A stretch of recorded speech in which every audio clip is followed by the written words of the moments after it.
In today's video, I'm going to teach you how to convert Word document to Google Docs. If you've got a Microsoft Word file that you want to edit and share right inside your browser, converting it to Google Docs is quick and keeps your work easy to collaborate on. Here's how to do it from start to finish. First, open your Google Drive. This is where all your files live in Google's ecosystem. In the Drive window, look for the New button, usually in the upper left corner. Click New to open the menu of things you can create or add.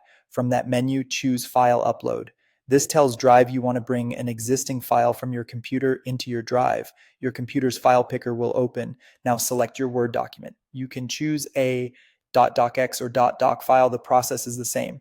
Navigate to the folder where your document is stored, click the file to highlight it, and then confirm to start the upload. You'll see a brief progress indicator in the lower right of Drive, and when it finishes, the file will appear in your list with a Word icon.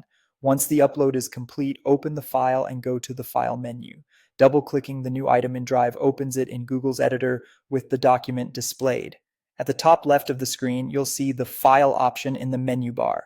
Click File to expand the list of available actions.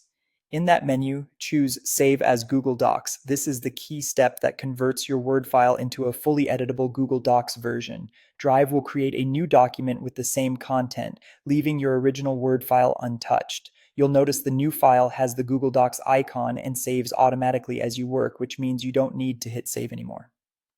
A couple of quick tips as you wrap up. After conversion, give the new Google Doc a quick scan to make sure complex formatting, like headers, footers, tables, or tracked changes, looks the way you expect. Most content carries over well, and anything that needs adjustment can be fixed right there in Docs. Also remember that the converted file is now ready for real-time collaboration and easy sharing using Drive's share button, while the original Word version remains available in case you ever need to download or send it in .docx format. That's it. Your Word document is now a Google Doc and ready to use.